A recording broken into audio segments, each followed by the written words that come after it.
Varicose వ్యాధితో బాధపడుతున్నారంట. తక్కువ ఖర్చుతో ట్రీట్మెంట్ కావాలి అనుకుంటే ఎవిస్ హాస్పిటల్ని సంప్రదించండి. నమస్తే రమగారు. నమస్తే జయ. రమగారు, ఆలోచనలు రకరకాలుగా వస్తూ ఉంటాయి. కొంతమందికి అయితే నిమిషానికి ఒక ఆలోచన, ఇప్పుడున్న ఆలోచన మరుక్షణం ఉండదు. వాటిని నియంత్రించుకోవాలి కదా. మనం ఏదైనా, నాకు అనిపిస్తుంది, మనం ఏదైనా ఒక నిర్ణయం తీసుకునే ముందు 1కి 10 సార్లు కాదు, 1కి 100 సార్లు ఆలోచించుకోవాలి. వన్స్ ఆ నిర్ణయం తీసేసుకున్నాం, కష్టమైనా నష్టమైనా ఖచ్చితంగా దానికి అనుగుణంగా దానికి లోబడే మనం ఉండాలి అని నేను పర్సనల్గా అనుకుంటాను. కానీ ఆలోచనలు మార్చేసుకుంటూ ఉంటాము, లేదా కొన్నిసార్లు ఐడియాలు మార్చేస్తాం, కొన్నిసార్లు అసలు మార్చము. అంటే పరిస్థితులు మారినా మారకుండా ఉంటాం. ఎలా అండి అసలు ఆలోచనలు మార్చుకోవాలా, మార్చుకోకూడదా, ఎలా ముందుకెళ్ళాలి? ఎథిక్స్ మారకూడదు, ఐడియాస్ మారచ్చు.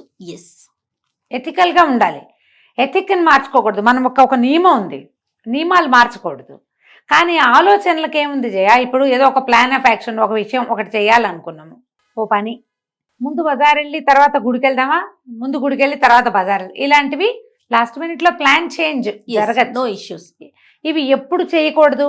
మనం ఒక కోర్స్ అని సెలెక్ట్ చేసుకుని, ఒక చదువని ఆలోచించి, ఒక ప్లేస్కి షిఫ్టింగ్ అని మొదలు పెట్టుకుని, అన్ని ప్రయత్నాలు అయ్యి అక్కడ అడుగుపెట్టి కొంత డబ్బంతా ఖర్చు పెట్టి కొంత సమయం దానికోసం వృధా చేసి 2 రోజుల్లో ఇది నాకు బాగోలేదని వెనక్కి తిరిగిపోకూడదు. కష్టమో నిష్ఠూరమో ఒక పెద్ద నిర్ణయం తీసుకున్నప్పుడు, ఒక పెద్ద ప్లాన్ వేసినప్పుడు దాని ముందే మనం తర్కించుకోవాలి తప్ప, ఎంత కుతర్కము వితర్కమైన ముందే చేయాలి. ఒక్కసారి ప్లాన్ ఆఫ్ యాక్షన్ మొదలు పెట్టాక, అందులోకి దిగాక, ఆ ఊరు వెళ్ళిపోయాక, ఆ కాలేజీలో చేరి అక్కడ డబ్బు కాస్త కట్టేశాక 3వ రోజు కల్లా ఐడియా మార్చుకోకూడదు. దానికి కావాల్సిన గ్రౌండ్ వర్క్, ఏమన్నా దాని గురించి కనుక్కోవటము, అవన్నీ మనం ముందే చేసుకోవాలి. అందాక వెళ్ళిపోయి అప్పుడు మార్చుకోకూడదు. ఇప్పుడు చిన్న చిన్న ప్లాన్లు అనుకో, ఏది ముందు ఏది వెనక, ఆ చివరి అనుకున్న పని ముందు చేసేయటము, 1 గంట అటు ఇటుగా ఆలస్యం అవటము, ఐడియా మార్చుకోవటం పర్వాలా, దానికి ఏమవదు. ఇప్పుడు జనాలు ఎలా ఉన్నారంటే, ఇప్పుడు జయ ఏదో కొనుక్కోవటం, ఒక 10 జతల బట్టలు సెలెక్ట్ చేస్తారు జయ, ఆన్లైన్ 3 ఉంచుకుని 7 పంపేస్తారు. తెప్పించేస్తారు 3 ఉంచుకుని 7 పంపించేస్తారు. ఈ 7 ఏవి సైజ్ ఇష్యూలు అవి కాదు, డెసిషన్ మేకింగ్ లేదు. వచ్చాక నచ్చలేదు, వచ్చాక నా దగ్గర ఈ రంగు ఉందనిపిస్తుంది, వచ్చాక ఇది ఎందుకులే ఏమిటేమిటో అనిపిస్తాయి. ఇలాగే ప్రతి విషయంలోనూ చేస్తున్నారు. నేను ఇది తప్పంటలేదమ్మా, 7 కాదు 16 తెప్పించండి, 25 వెనక్కి పంపించండి, ఏం పర్వాలేదు, మనకు ఆప్షన్ ఇస్తాడు వాడు. కాకపోతే ఇదే ఆప్షన్ని నువ్వు ప్రతి చోట వాడచ్చా కదా. ఇది ఏం చేస్తున్నారు, క్రమంగా ఈ వస్తుభ్రాంతి, వస్తు వినియోగము మనుష్య వినియోగం వైపుకి వెళ్ళిపోతోంది. మనుషులతోటి కూడా ఇలాగే బిహేవ్ చేస్తున్నాం మనం. వస్తువులతోటి ఎలా చూజీగా ఉంటున్నామో, ఎలా కేవలంగా ప్రవర్తిస్తున్నామో, తీసుకోవటం, దానికి ఏం ప్రాణం లేదు కాబట్టి పంపించేస్తాం. అదే ఒక మనిషిని ఇంటికి పంపించి నువ్వు వెళ్ళిపో అంటే కదా, ఒక పార్టీకి వస్తే నువ్వు పిలవదలుచుకోవాలా, లాస్ట్ మినిట్లో ముందు పిలిచావు, తర్వాత నీకు నచ్చలేదు, వాళ్ళు వచ్చారు, వాళ్ళతో నువ్వు వార్డుగా బిహేవ్ చేస్తున్నావు. అది ఎక్కడొచ్చిందో తెలుసా, నువ్వు ఈ వస్తువులు మార్చేసే గుణం వచ్చింది చూడు, అక్కడి నుంచి మొదలవుతోంది. చాలా మంది పార్టీస్ లో సరిగ్గా బిహేవ్ చేయకుండా పట్టుబడిపోతున్నారు. నిజం జరుగుతోంది, నేను జరుగుతున్న విషయమే చెప్తున్నా. నేను కూడా ఫేస్ చేస్తాను అమ్మగారు కదా, కామ్ గా ఉండిపోతారు వాళ్ళు, మనని వెల్కమింగ్ గా ప్రవర్తించరు, మనని అక్కడ ఎక్స్పెక్ట్ చేయరు. పోని కానీ కనిపించినప్పుడు ఒక నవ్వు, ఒక మాట, ఒక మృదువైన చిన్న సంభాషణ అలాంటిది ఉండాలా? ఖచ్చితంగా. ఇది జయ నేను అనుభవించే చెప్తున్నా. నిజంగా ఎంత ఆశ్చర్యం అనిపిస్తుంది. వీళ్ళు మన కోసం వెంపర్లాడారు, ఇది వరకు మన కోసం ట్రై చేశారు. మనం అనుకోకుండా అక్కడ ప్రత్యక్షమైతే ఎక్సైట్మెంట్ కాదు సరికదా, కనీసం వీళ్ళు ఎందుకు వచ్చారు అన్నలాంటి భావం చూపిస్తారు. ఈ బట్టలు మార్చే రకం ఉంది చూసావా, అది ఇక్కడ ఇంపోజ్ అవుతోంది. బట్టలే కాదు, అన్ని వస్తువుల్ని అంతే. ప్రతి వస్తువుని మార్చేసుకోవచ్చు. 4 కొనచ్చు, 3 పంపించేయచ్చు, 4కి 4 పంపించేసేయచ్చు. ఎప్పుడు పికీగా వెతుకుంటూ ఉండొచ్చు. నువ్వు కూడా అలాగే వెతకబెడతావని నీకు తెలుస్తుందా ఎప్పుడైనా? ఆలోచించరు కదా. ఎందుకు ఆలోచించరు? రాదు అది నీకు. నువ్వు రావా? నువ్వు లేవా? నువ్వు మనిషివి కాదు? నువ్వు ఇక్కడేగా ఉన్నావు. నీ సమాజంలో నువ్వు కూడా ఉంటావు కదా. మళ్ళీ వాళ్ళు వెనక్కి తిరిగి చూస్తారా నీ వైపు? చూస్తారా? నువ్వు పోగొట్టుకోలేదా? ఈ ఆలోచనలు, ఐడియాలు ఎప్పటికప్పుడు మార్చేసుకుంటే మనము ఇలా అవుతాము. నువ్వు ఎంత చూజీగా ఉంటావో నువ్వు కూడా అంతే. జస్ట్ ఒక చిన్న చిరునవ్వు, జస్ట్ నవ్వు అంతే కదా, జస్ట్ నవ్వే. దాన్ని కూడా చేయరా. అది మర్చిపోలేం చేయ. ఎంత ఆ విస్మయము ఆశ్చర్యము కలుగుతుందో, కొంతమందికి పెయిన్ కూడా కలుగుతుంది, దానివల్ల కష్టంతో వస్తుంది. కొంతమంది పోనీ అని వదిలేస్తారు. వదిలేస్తారు, ప్రతి ఒక్కరు వదిలేదు, సెన్సిటివ్ గా ఉంటారు వాళ్ళు, వదిలేయలేరు కదా. ఈ ఆలోచన మార్చుకునే గుణాల వల్ల ఈ ప్రాబ్లం వస్తుంది. నిజమే రమ్మగారు, మీరు అన్నట్లుగా వస్తువుని చూసినట్టే చూస్తున్నారు మనుషులు కూడా. అవును, సేమ్ వస్తువుతో బిహేవ్ చేసినట్టుగా బిహేవ్ చేస్తా ఉన్నాం అంతే. అవి ఎలా క్యాజువల్ గా మార్చేస్తామో ఇవి కూడా అంతే. ఎలా మనం ఎంతసేపు షాపుల్లో డ్రెస్సులు తీసుకుని వేసుకుని ఫోటోలు తీసుకుని పంపించేసి ఎవరైనా బాగులేదనగానే వదిలేస్తాం, మనకు నచ్చినా సరే. అలాగే ఫ్రెండ్స్ చెప్పారని ఇంకో ఫ్రెండ్స్ని వదిలేస్తాం, ఫ్రెండ్స్ చెప్పారని ఫ్యామిలీని వదిలేస్తాం, ఫ్యామిలీ చెప్పిందని ఫ్రెండ్స్ని వదిలేస్తాం, ఎవరో ఒకళ్ళు చెప్పారని ఇంకోళ్ళని వదిలిపెట్టేస్తున్నాం. ఇది కూడా చాలా పొరపాటు. చాలామంది జయ అక్క చెల్లెళ్ళతోటి బాగా ఉండరు. నేను చూస్తున్న విషయాలు చెప్తున్నానమ్మా, ఇవన్నీ మన దగ్గరకు వచ్చిన కేసులు అనుకోకండి, మన చుట్టూతా ఉన్న సమాజాన్ని చూసే చెప్తున్నా. వీళ్ళకి క్లోజెస్ట్, థిక్కెస్ట్, డార్కెస్ట్, స్ట్రాంగెస్ట్ ఎన్ని ఎస్ట్ ఫ్రెండ్స్ ఉంటారో అక్కయ్యతో చెల్లెలతో మెయింటైన్ చేయరు. ఏమవుతుంది, ఇక్కడ ఏదో చిన్న ప్రాబ్లం అవుతుందా, ఇది తీసుకుపోయి అక్కడ షేర్ చేస్తారు. మీ అక్కయ్యతోటి, మీ అన్నయ్యతోటి, మీ అమ్మతోటి, నాన్నతోటి కూడా నీకేదైనా ఇష్యూ ఉందనుకో, దాన్ని నువ్వు చూసే కోణం వేరు, నీ ఫ్రెండ్ చూసే కోణం వేరు. నొప్పి మంది కదా, మనకి తెలుసు. నొప్పితో పాటుగా ఇప్పుడు అన్నయ్యతో మన కోపం వచ్చింది, వాడితో 2 రోజులు మాట్లాడడం మానేస్తావు, 3వ రోజున అన్నయ్య కావాలి నీకు. నొప్పి మందే, కానీ అన్నయ్య మనవాడు, మన అన్నయ్య, మన అక్కయ్య, మనమ్మ, మన నాన్న, మన రిలేషన్, బ్లడ్ మనది, ఫ్రెండ్స్ది కాదు. ఈ ఫ్రెండ్స్ జడ్జిమెంట్ చేస్తారు. వెంటనే వీళ్ళు ఐడియాలజీ ఏం మార్చుకుంటారు, మా అమ్మ మాతో సరిగా ఉండదు, మా అమ్మ నాన్న రిలేషన్ సరిగ్గా లేదు, చిన్నప్పటి నుంచి మా బ్రదర్ అండ్ సిస్టర్తో నా రిలేషన్ సరిగ్గా లేదు. అది నీకు నువ్వు అనుకుంటే ఒక రకం, నీ ఫ్రెండ్స్ నీకు చెబితే నువ్వు అనుకునేది 2వ రకం. సహజంగా ఎలా ఉంటుందంటే, మన వాళ్ళని మనం తిడితే ఏమనిపించదు, బయట వాళ్ళు తిడితే, అది ఇప్పుడు మన అక్కనో మన చెల్లెను మనం తిడితే మనకి ఏమనిపించదు రమ్మగారు. బయట వాళ్ళ ముందైనా మనం తిడతాం, కానీ బయట వాళ్ళు తిప్పి ఒక్క మాట అంటే ఎంత బాధ అనిపిస్తుందో. ఇప్పుడు అనిపించట్లా ఈ కాలంలో, అలా ఉన్నారు, అలా అయిపోయారు. ఎందుకంటే వీళ్ళు ఇక్కడ జరిగినవన్నీ ఎవరితోటో షేర్ చేస్తున్నారు కదా, పూసలు గుచ్చేస్తారు. ఒక ఫ్రెండ్స్ దగ్గరే కాదు, సోషల్ మీడియాలో కూడా షేర్ చేస్తారు. వెంటనే అది టాక్సిక్ రిలేషన్, దాన్ని వదిలేయండి అని వీళ్ళు చెప్తారు సలహాలు. టాక్సికే కానీ but relation is there. Yes, of course. అది టాక్సిక్ అయినా రిలేషనే. ఆ రిలేషను నీకు జీవితంలో ఎక్కడా రాదు. నువ్వు ఇక్కడ పోగొట్టుకున్నావా, నీకు ఎప్పటికీ రాదు. భయంకరమైన టాక్సిసిటీ ఉంటే వేరే, సిచ్యువేషనల్గా ఏదైనా చిన్న చిన్న ఇష్యూస్ మనుషుల మధ్యలో వస్తాయి.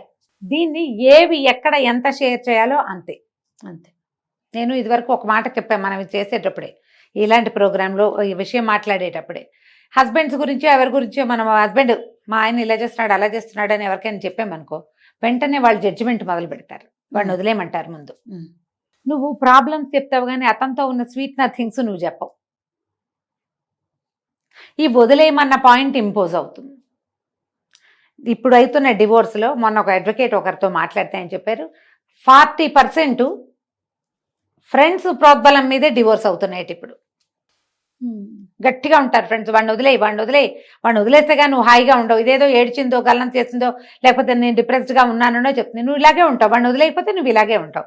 వాడిని వదిలేస్తే నువ్వు ఎలా ఉంటావో ఉండేది ఎవరు, నువ్వు, వాళ్ళు కాదు.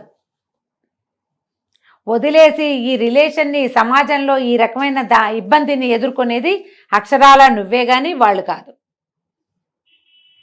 ఈ పెళ్ళిళ్ళు అన్నిటికీ ఐడియాలజీ మారిపోతూ ఉండటమే జయ, వాటితో ఇదే ప్రాబ్లం. దీన్ని ఏం చేయాలంటే కొంతవరకు కట్టడి చేసుకోవాలి. ఏదైనా ఒక విషయం జరిగేసరికి దానికి కోడిగుడ్డుకి ఈకలు పీకినట్టు పీకకూడదు. ఏ ఇష్యూకైనా నువ్వు ఈకలు పీకి ఆ ఈకల్ని ఫ్రెండ్స్ దగ్గర పంచిపెడితే అది ప్రపంచంగా నలుమూలలకి వ్యాప్తి చెందుతాయి, మరి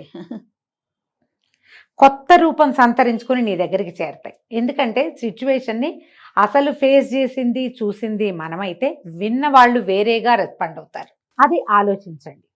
ఏ ఐడియాలజీ, ఏ ఇష్యూ వచ్చినా కూడా మనలో మనము తర్కించుకుని మన గీతలు మనం గీసుకోవాలి తప్ప చుక్కలు పెట్టి వదిలేసి ఇంకోళ్ళకి అప్పచెప్పకూడదు. అప్పుడు గీతలు మారిపోతాయి, ఐడియాలజీ మారిపోతుంది, వేరే వాళ్ళ ఐడియాలజీ మనదవుతుంది.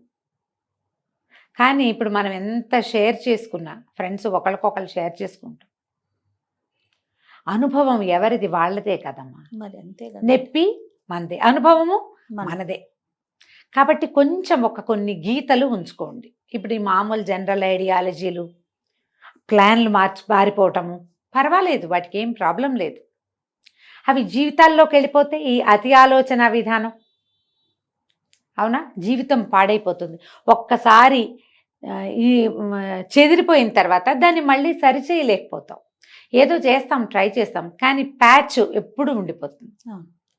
దాని బదులు కొత్త ప్యాచ్లు వేసుకోకుండా ఉన్నదాన్ని ప్యాచప్ చేసుకునే రకంగా ఆలోచించుకుంటే కనుక, ఇప్పుడు ఏదో కోర్సు, ఇప్పుడు పెళ్ళిళ్ళు కాకపోతే ఓ ఉద్యోగమో ఓ కోర్సు ఫినిష్ చేసుకుని బయటపడు, ఇంకో చోటుకి వెళ్ళి అక్కడ కొత్త ఐడియా తీసుకోవచ్చు. ఇది కాకపోతే ఇంకోటి తీసుకోవద్దు. కానీ జాబు, ఇది ఎక్స్పీరియన్స్ కాగితం చేతికొచ్చేదాకా పనిచేయి. ఓ ఇంట్లో ఉన్నావు, మారిపోవాలనిపిస్తుంది, అక్కడ ఇచ్చిన అడ్వాన్స్ పూర్తయ్యేదాకా అయినా మనం ఆగలిగా. ఈ ఖర్చులన్నీ దండగ కాదు, మనశ్శాంతి ఉండాలి కదండి అంటారు. వెంటనే ఒక డైలాగ్ ఉంటుంది అందరికీ, మనశ్శాంతి దాన్ని మించింది లేదు. పాయింటే కానీ ప్రతిసారి మనశ్శాంతి కోసం ఇన్నెన్ని చేసేలేం కదా, ఇన్నెన్ని ఐడియాలజీలు మార్చేసుకోలేంగా. నేను ఎక్కువ జాబుల గురించి వింటుంటాను రమ్మగారు. ఇక్కడ చేస్తూనే ఉంటారు, వేరే చోట వెతుక్కోరు, అసలు ఆ జాబే లేదు. ఇక్కడ ఏదో చిన్న సమస్య వస్తుంది, నేను వెంటనే ఉద్యోగం మానేస్తానంటారు. నీకు మరి నెల వచ్చేసరికి ఎట్లా గడుస్తుంది? 30 రోజులు ఎన్ని రోజుల్లో అవుతాయి? అవన్నీ ఆలోచిస్తాం. పరిస్థితి నేనంటే నువ్వు ముందు అక్కడ చూసుకో, అది ఓకే అయ్యిందా, అప్పుడు ఇక్కడ మాను. ఈ లోపు నీకు ఇక్కడ మనసు మారొచ్చు కదా. ఇక్కడ మనసు బుద్ధి అని రెండు ఉంటాయి జయ. మారదు. మనసేమో హట్టు ఊరికే సెన్సిటివ్ గా ప్రతిదానికి హర్ట్ అయిపోతుంది, ప్రతిదానికి ఇది అయిపోతుంది. బుద్ధి ఆలోచించదు, ఈ మనసు బుద్ధిని ఆలోచించనివ్వదు. ఇలాంటివి ఏదైనా నిర్ణయించుకునేటప్పుడు, ఐడియాలజీ మార్చుకునేటప్పుడు మనసుకి పీట తీసేసి బుద్ధికి పీట వెయ్యండి. మనసుని పీట మించి దించి పక్కన పెట్టండి, చూస్తూ ఉండండి, దాన్ని ఓదార్చండి. ఉండు వెయిట్ చేసి చూద్దామని బుద్ధిని ప్రేరేపించండి. అప్పుడు బ్రెయిన్ సరిగ్గా ఆలోచిస్తుంది. అంతే. నీ తాత్కాలికమైన ఒక ఉద్వేగానికి పెద్దపీట వేస్తే మనం సమయాలు ఉండవు కదా. మా ఉద్వేగాలకి, మనకు లోపల నుంచి వచ్చే ఉద్వేగానికి సమయం అసమయం ఉండదు. దాని ఇష్టం, అదో ప్రవాహంలాగా సముద్రంలో అల్లాగా వచ్చేస్తూ ఉంటుంది. దానికి కట్టడి ఉండద్దు, ఎంతో కొంత ఉండాలి కదా. సరిగ్గా ఆలోచించండి. ఒక మంచి జడ్జిమెంటల్గా లేని వాళ్ళ ఐడియా తీసుకోండి. టూ మెనీ పీపుల్ ఐడియాస్ తీసుకోవద్దు. ఒక్కళ్ళు పెద్దవాళ్ళు, 4 ఆలోచించగలిగేవాళ్ళు. నీ ఫ్రెండ్స్లో కూడా కొంతమంది ఉంటారు. మన ఫ్రెండ్స్లో కూడా కొంచెం బ్రైట్గా బాగా ఆలోచించగలిగేవాళ్ళు, 4 పక్కల ఆలోచించి ఐడియా చెప్పగలిగేవాళ్ళు, అలాంటి వాళ్ళని పెట్టుకోకండి. కానీ మీకంటే ఎక్కువ ఉద్వేగభరితంగా తొందరపడి మాన్పారే, నువ్వు హాయిగా ఉండటం ఇంపార్టెంట్, అలాంటివి చెప్పే వాళ్ళ వైపుకి వెళ్ళకండి. తెంపేసే వారి జోలికి వెళ్ళద్దు, తెంపేసేదొద్దు. తెలివిగా ఆలోచించే వాళ్ళతోటి చూడండి. ఆ తెలివి మీకు లేకపోతే తెలివైన వాడు ఎవడా అని వెతుక్కోండి. వాడి దగ్గర ఐడియా తీసుకుని కొత్త నిర్ణయాలు తీసుకునే ఆలోచన చేయండి. తప్పకుండా. నమస్తే. నమస్తే.